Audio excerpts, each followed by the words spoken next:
అదే RTV app వార్తల్ని క్షణాల్లో చదివే అవకాశం ఉంటుంది. ఒక న్యూస్ పేపర్, ఒక టెలివిజన్ ఛానల్ మీ చేతుల్లో ఎప్పుడు ఉంటాయి.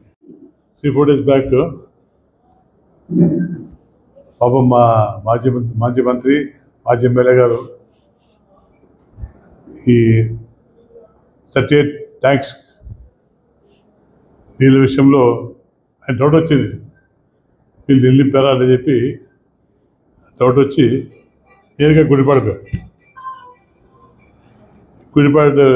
చెరువు దగ్గరికి వెళ్ళి ఏదో తిక్కతిగా మాట్లాడాడు. ఈ ప్రభుత్వం ఏం చేస్తుంది, ఈ నాయకులు ఏం చేస్తున్నారు, చెరువు నింపలేదు, 2 చెట్లు జడిపిన 3 చెట్లు కూడా తీసేసే శక్తి లేదు వీళ్ళకు, ఏదో మాట్లాడు తిక్కతిగా మాట్లాడు. నేను ఒకటే క్వశ్చన్ అడుగుతున్నా, నువ్వు గుడిపాడు పోసిన పని ఏముంది? గుడిపాడు పోయే ముందు హుస్నాపురం చెరువు ఉంది, నీళ్ళు ఉన్నాయి. ఈ జియో నంబర్ 196 డేటెడ్ 2/3/2018 గత తెలుగుదేశం ప్రభుత్వంలో కృష్ణమూర్తి గారు డిప్యూటీ చీఫ్ ఇచ్చినప్పుడు దాదాపు 120 ట్యాంకుల కోసం ఆ రోజు 224.31 crores సాగు చేశారు. కానీ కొన్ని ఇబ్బంది వల్ల పచ్చకొండ మరి డోన్లో 138 ట్యాంకులు కంప్లీట్ చేశారు. ఆల్మోస్ట్ ఆల్ అవుట్ ఆఫ్ 38లో 32 ట్యాంకులు నింపాము. ఇంకా 2-3 కొన్ని టెక్నికల్ ప్రాబ్లమ్స్ వల్ల 5 ట్యాంకులు అయిపోయినాయి. అవి కూడా మనం కంప్లీట్ చేసుకుంటాం. ఈ గత ప్రభుత్వం తెలుగుదేశం ప్రభుత్వం ఇచ్చిన జియో నంబరు మన అధికారులు మేమున్నా వాళ్ళు ఉన్నారు అడుగుతున్నాం. దాదాపు మొన్న ఎలక్షన్ మేము గెలిచాము. అంతకుముందు ఆయన మంత్రిగా ఉన్నాడు, అంతకుముందు ఎమ్మెల్యేగా ఉన్నాడు. ఆయన ఏం చేస్తున్నాడు, పడుకున్నాడు, నిద్రపోయాడా? అప్పుడు జియో లేదా? ఇప్పుడు కృష్ణమూర్తి గారు ఇచ్చిన జియో ఎందుకు కంప్లీట్ చేయలేకపోయాడు? అంటే గవర్నమెంట్ మేము చేసే అభివృద్ధి కార్యక్రమం చూడలేక లేక గుడిపాడించుకున్నాడు. గుడిపాడు నీళ్ళు లేవు కాబట్టి చూపించాను, గుడిపాడు నీళ్ళు లేవని. నీళ్ళు లేవు, ఇస్తాం నీళ్ళు కూడా. కొంచెం టెక్నికల్ ప్రాబ్లం ఉంది, అది కూడా నేను కూడా 1 weekలో నీళ్ళు చేయబోతాం, దొంగతనం చేయదా అది కూడా మాట్లాడు. దొంగతనం ట్రాన్స్ఫర్ చేశాం.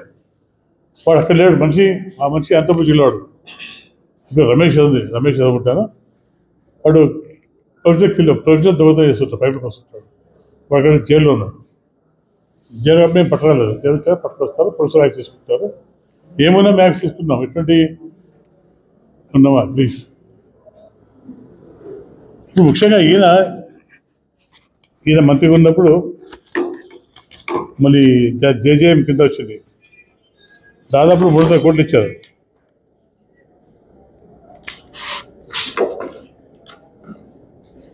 జేజేఎం కింద 20 ఇచ్చారు, జియో నంబర్ 710. మన జేజేఎం కింద ఆ రోజు 297 కోట్లు ఇచ్చారు. తర్వాత మళ్ళీ రీసెంట్గా 137 కోట్లు రిలీజ్ చేసింది అంటే జేజేఎం కింద. మేము వచ్చి 6 నెలలు అయింది మంత్రిగా, మా గవర్నమెంట్ వచ్చి. నువ్వు మంత్రిగా ఉన్నావు, ఫైనాన్స్ మంత్రిగా ఉన్నావు, మన జేజేఎఫ్ ఎందుకు కంప్లీట్ చేయలేదు? మేము గెలిచినా నాకు ట్యాంక్ ఎత్తిచ్చా ప్రతి ఊరు, కానీ ఇక్కడ పైపులు లేవు.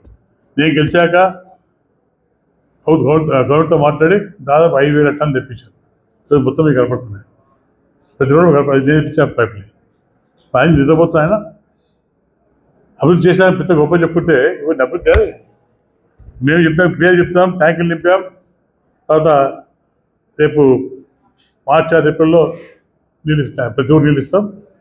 తర్వాత ఒక 15 daysలో ఇంటింటి కొలాబడి అయిపోతున్నాం.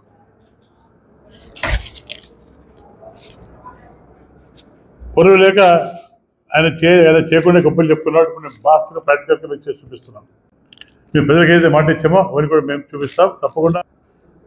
ఇవన్నీ మీకు కనపడలే అడుగుతున్నాను. సేపులు టీడీపీ మీద బ్లేమ్ చెప్పి మీ అభివృద్ధి ఏం చేశారు? రేకుల షెడ్లు మీ ఆశ్చర్య ఎలా ఉందో మించి ఆసుపత్రి కబ్బులు అయిపోయారు, సెంట్రల్లో ఉన్న ఆసుపత్రి కబ్బులు అయిపోయారు. చాలా ఇబ్బంది పడతారు. అమల్లో రోడ్ లేక ఈరోజు మేము డోన్లో దాదాపు డోన్ కానీ వెంచర్ కానీ దాదాపు 100 కోట్లు పెట్టారు. ఇది డెవలప్మెంట్ ఆఫ్ విలేజ్ టౌన్లో అన్ని రోజు కన్వర్ట్ చేస్తున్నాం. దానికి 100 కోట్లు పెట్టాం. అందులో 30 కోట్లు వచ్చాయి, ఇంకా 70 కోట్లు రాబోతున్నాయి. అలాగే ఈ సంవత్సర బడ్జెట్లో ఈ నగరం అంటే ప్యాపిల్ కానీ డోన్ కానీ మేచర్ కానీ 600 కోట్లు పెట్టాం. కాబట్టి మేచర్లకు ఇరిగేషన్ ప్రాజెక్టు పెట్టాం, దాదాపు 150 కోట్లు అవుతుంది. అది కూడా డిపిఆర్ తయారు చేస్తారు. తొందరగా ముఖ్యమంత్రి గారితో శంకుస్థాపన చేపిస్తాం. మేమైతే మాట ఇచ్చామో తప్పకుండా చేస్తాం. మేము మాత్రం మాట చెప్పాల్సి కాదు, మేము పిట్ట మనుషులు కాదు. నువ్వు అసెంబ్లీలో పిట్ట మనుషులు చెప్పి అంతా రేకులేసి అలా పెద్ద కాదు. మేమైతే మాట ఇచ్చామో తప్పకుండా చేస్తాం. అది అన్నీ కూడా చేస్తాం. కాబట్టి చేయాలి ఉద్దేశంతోనే కుడిపాడికి ఎందుకు పోయాడు అంటే ఇదేంటందుకు పోయాడు అంటే చేతగాలు చెప్పడం పోయినాడు. అది నాట్ కరెక్ట్. అది కేవలం గబ్బులే. ముందు ఎంగళమ్మ చెరువు ఉంది, ముసమ్మ చెరువు ఉంది, ఇక్కడ మన ఎంగళమ్మ చెరువు ఉంది, ఎన్ని చెరువులు మొన్న ఇది ఉట్టకుండా ఉన్నాయి, ఉట్టకుండా ఉంది, ఎన్ని ఉన్నాయి చెరువులు చూడొచ్చు కదా. ఈ చాలా భయపడ తొలగిపోతే చూపిస్తాను, నీ దమ్ముడు భయపడ చూపిస్తాను. నేను చూపిస్తాను, నేను పని చేసి చూపించాను. నీ మాట చెప్పలేదు. హాస్టల్ బిల్డింగ్ కట్టావు, ఐటీసీ బిల్డింగ్, మన ఐటీఐ బిల్డింగ్ కట్టారు, అన్నీ తోలా. అక్కడ విశాఖపట్నంలో గొడవది పెట్టారు, అది షిప్ సైన్స్ సెంటర్ పెట్టారు. నేను మరి 2 lakhs ఇస్తున్నాను. అన్నీ తోలనే, అన్నీ ఎక్కడ లేదు తప్పించి మాట తప్పించి ఎలక్షన్ ముందు ఆయన చేసేస్తారు తప్పించి ప్రజల కోసం ఎటువంటి అభివృద్ధి చేయలేదు. ఆయన రోడ్డు పైన వేస్తారు. ఇప్పుడు టెలిఫోన్ టవర్స్ 40 టవర్స్ శాంక్షన్ అయినాయి. టెలిఫోన్ టవర్స్ మేడ్చర్ల డోన్ అలాగే హ్యాపీలో 40 టవర్స్ శాంక్షన్ అయ్యి రేపటి వచ్చి 3 టవర్లు శాంక్షన్ కట్టబోతారు. ఫ్యూచర్లో 2 months కంప్లీట్గా 40 టవర్స్ రాబోతుంది. చేసే ప్రసక్తి కాదు. మీ మాదిరి మోసం చెప్పి మీ మాదిరి తేలిపై మాట చెప్పి ప్రజలు మోసే ప్రజలు ఏం లేవు. తప్పకుండా పెంచేస్తాం. మరిన్ని వీడియోస్ కోసం ఛానల్ ని సబ్స్క్రైబ్ చేయండి. లేటెస్ట్ అప్డేట్స్ కోసం వాట్సాప్ ఛానల్ ని ఫాలో చేయండి. అండ్ లింక్ డిస్క్రిప్షన్ లో ఉంది.